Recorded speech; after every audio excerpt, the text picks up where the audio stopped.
평안하셨습니까? 하나님께서 주신 참 좋은 날을 또 맞이합니다.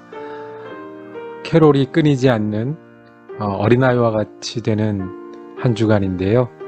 예수님 오셔서 우리에게 소망이 되신 것처럼 오늘 우리 삶에, 우리 마음에 주님 소망 되시기를 주님의 이름으로 축복합니다. 기도하면서 시작하겠습니다.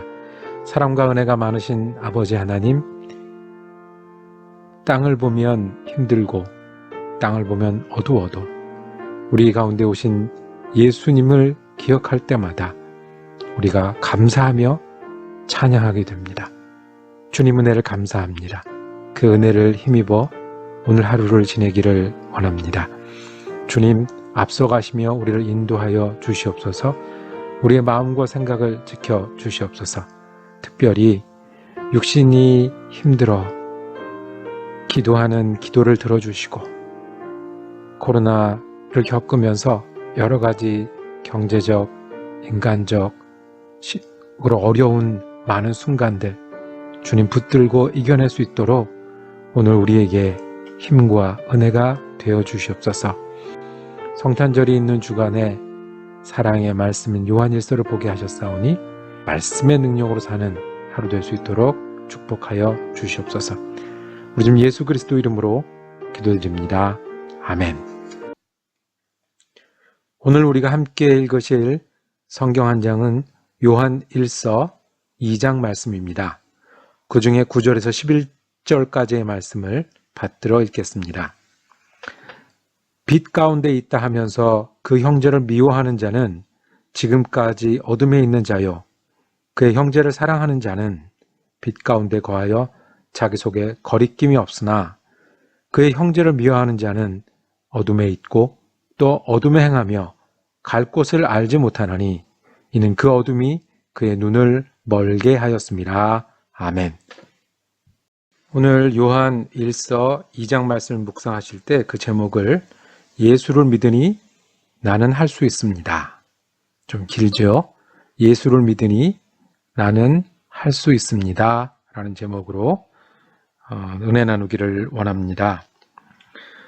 친구들이 결혼을 할 나이가 되었습니다. 하나씩 둘씩 결혼하기 시작하니까 가장 먼저 달라진 것이 있었습니다. 이 밤에 만나자고 불러낼 수가 없는 거예요. 같이 있다가도 집에 들어가는 거예요. 결혼한 친구들이 달라진 것은 친구를 두 그룹으로 나누었습니다. 집에 들어가는 그룹과 밤늦게까지 자유로운 그룹입니다. 결혼하면 달라질 수밖에 없습니다.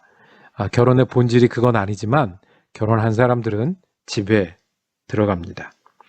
예수를 믿으면 무엇이 달라지겠습니까? 예수를 믿으면, 다시 풀어 설명하면 예수를 주로 삼으면, 예수를 통해 죄사함 받고 천국의 소망으로 살면 우리가 무엇이 달라지겠습니까? 어제 읽은 요한 1서 1장에는 예수님은 우리가 하나님과 사귐을 위해서 오셨고 죄 사해서 하나님과 사귀도록, 주님을 따라 살도록 하셨다고 말씀하셨습니다. 그래서 어둠에 살던 사람이 빛 가운데 사는 것처럼 살게 하시겠다고 말씀하셨습니다. 그러면 무엇이 달라질까요? 사도 요한은 제일 먼저 달라지는, 눈에 보이게 달라지는 것 첫 번째를 꼽기를 예수 믿는 사람은 형제를 사랑하는 것이 달라진다고 말씀하셨습니다. 오늘 9절, 10절 말씀을 조금 고쳐 읽겠습니다. 빛 가운데, 이 빛은 예수님이시잖아요. 예수님 믿는 거잖아요. 그러니까 빛 대신에 예수님을 집어넣어서 한번 읽어보겠습니다. 자, 9절, 10절 말씀입니다. 예수 가운데 있다 하면서 그 형제를 미워하는 자는 지금까지 예수 밖에 있는 자요, 그의 형제를 사랑하는 자는 예수 가운데 거하여 자기 속에 거리낌이 없으나, 예수님을 믿는 것은 여러 모양으로 설명하고 여러 변화로 나타나지만 사도 요한은 제일 먼저 너희가 달라지는 것은 형제를 사랑하는 것이다 라고 말씀합니다. 형제를 사랑하지 않으면 예수 믿는 게 아닌 거 아니냐 라고 말할 정도로 이 말씀은 중요합니다. 예수님의 제자 요한이 기억하는 예수님의 마지막 명령, 예수께서 잡히시던 밤에 제자들과 마지막 만찬을 하시면서 말씀하시기를 새 계명을 너희에게 주노니 너희가 서로 사랑하라. 너희가 서로 사랑하면 너희가 내 제자인 줄 아노라. 어두움에서 빛으로 나온 사람처럼 예수를 안 믿던 사람 예수를 믿게 됐을 때 가지는 새 계명은 서로 사랑하라. 사도 요한은 반복합니다. 그래서 우리가 예수 이름으로 모였을 때 교회에서 인사하는 일, 같이 성찬식에 참여하는 일, 서로 집사님, 교우님, 자매님이라고 부르면서 손을 붙잡는 일은 참 예수를 따르는 사람들의 표지가 됩니다. 왜냐하면 빛 가운데 거하는 것처럼 우리가 예수를 믿게 되면 제일 먼저 변하는 것이 서로 사랑하는, 형제를 사랑하는 일입니다. 자, 결혼하면 집에 들어가고요. 예수를 믿으면 형제가 보이는 겁니다. 근데 우리가 그렇게 할 수 있습니까? 예수를 마음으로 믿습니다. 그런데 형제 사랑하는 일이 믿는다고 저절로 되던가요? 우리는 기본적으로 내가 제일 중요한 사람입니다. 내게 주어지는 만족과 행복과 그리고 내 일이 제일 중요한 그런 사람들입니다. 내가 아프고 내가 힘들고 내 아이들이 불안하고 내가 바쁜데 어떻게 형제 사랑하는 일에 그렇게 할 수 있겠습니까? 정말 할 수 있는 일입니까? 오늘 요한 1서 2장은 할 수 있다고 말씀합니다. 예수를 믿으면 할 수 있다고 말씀합니다. 성경을 읽다 보면 우리가 이것을 풀어서 설교를 하고 공부를 해야 되지만 어떨 때는 성경을 그대로 읽는 것 자체로 충분할 때가 있습니다. 성경이 우리에게 그대로 말씀하시는 때가 있는데 오늘 요한 1서 2장 말씀이 그런 구절입니다. 한번 읽어볼까요? 어떻게 우리는 형제를 사랑하는, 그래서 예수의 사람으로 변할 수 있겠습니까? 12절 말씀입니다. 자녀들아, 내가 너희에게 쓰는 것은 너희 죄가 그의 이름으로 말미암아 사함을 받았으며 그랬습니다. 우리는 부족해도 할 수 있는 게요, 우리가 예수를 믿어서 어떻게 되었다고요? 예수로 말미암아 죄 사함을 받았습니다. 그러니까 죄 사함 받기 이전과 똑같이 살 수는 없잖아요. 우리가 다르게 살잖아요. 그 중에 첫 번째는 형제를 사랑하는 겁니다. 13절 말씀입니다.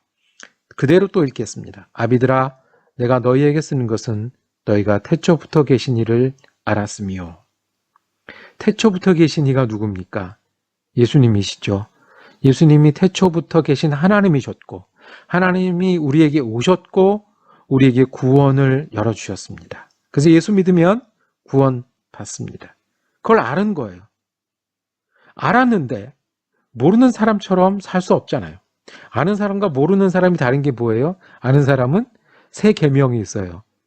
예수가 주신 새 계명, 사랑해서 제자처럼 살아라. 말씀하시는 거예요.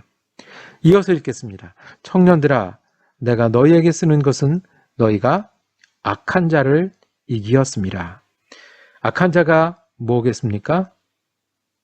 죄죠. 악한 자가 뭐겠습니까? 악이죠.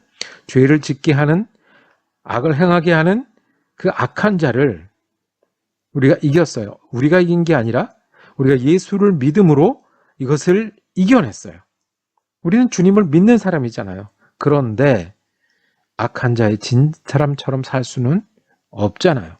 주님으로 사는 사람이어야 되잖아요. 그러니 이전처럼 살 수 없어요. 변하는데 제일 먼저 사도 요한은 새 계명, 형제의 사랑을 강조하신 겁니다. 자, 우리는 금방 다시 돌아가는 사람들입니다. 우리는 마음이 약하거나 몸이 약하거나 환경이 약하거나 또는 부족한 게 있는 사람입니다. 그래서 어렵습니다. 그럼에도 우리 주님이 계시잖아요. 우리가 그 주님을 믿잖아요. 우리 주님이 우리를 위해서 오셨고요. 나를 위해서 피 흘려 보혈로 죄 사하셨으니 그를 믿으면 된다고 말씀하십니다. 그를 따르면 변한다고 할 수 있다고 말씀하십니다. 이것이 믿음이 주는 힘이고 변화라고 말씀하십니다. 그 이름으로 사함을 받았고 태초부터 계신 이를 알았고 너희가 악한 자를 이겼으니 이제부터는 믿음으로 사는데 첫 번째 새 계명을 기억하며 따르는 사람입니다. 그래서 우리는 믿으니까 할 수 있는 사람들입니다. 우리가요. 그렇다는 말씀입니다. 또 하나 명령을 하나 주십니다.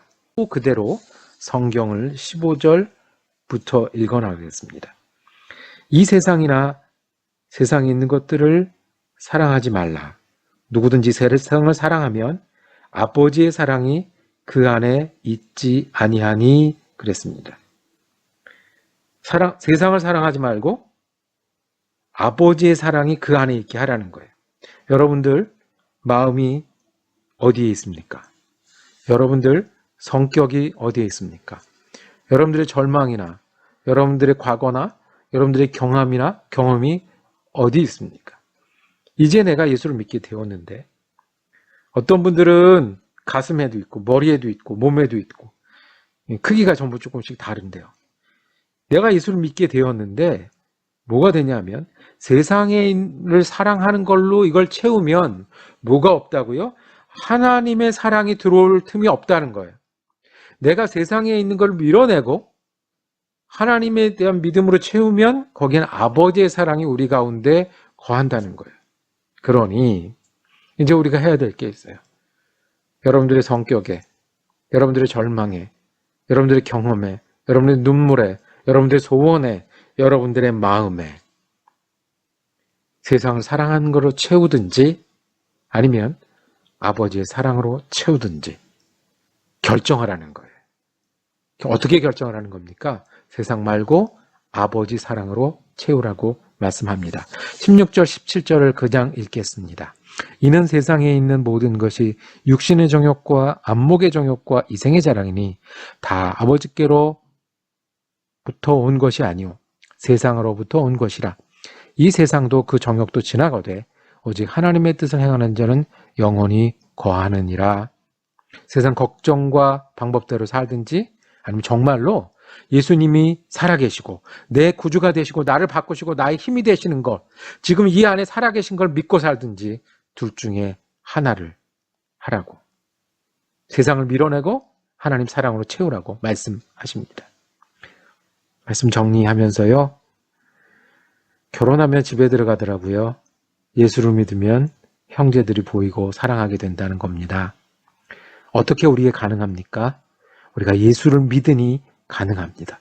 예수를 믿으니 세상으로 채웠던 마음을 어떻게 해요? 하나님의 사랑으로 채우기로 결정하고 그렇게 하니 가능하다고 말씀합니다. 그것이 예수 믿는 사람들이 변화하는 겁니다. 이 말씀을 주셨는데 열심히 사는 분들에게 격려하는 말씀일까요? 아니면 힘든 분에게 용기를 내라고 주시는 말씀일까요? 둘 다 아니겠습니까? 열심히 살든 힘든 분이든 예수를 믿으니 예수 때문에 나는 할 수 있습니다가 우리의 믿음이고 고백이고 오늘 하루의 실천이 되기를 소망합니다. 기도하겠습니다. 주님, 우리는 안 되지만 예수를 믿습니다. 그러니 예수 믿는 믿음으로 살게 하여 주시옵소서. 예수를 믿으니 이전으로 돌아가지 않게 하시고 예수를 믿으니 세상이 아니라 하나님으로 우리 마음을 채우기로 결정하고 살게 하여 주옵소서. 우리 지금 예수 그리스도 이름으로 기도드립니다. 아멘. 말씀 묵상 함께 할 수 있어서 감사합니다. 내일은 요한일서 3장 말씀으로 이어지겠습니다. 은혜로운 하루 되시기를 축복합니다.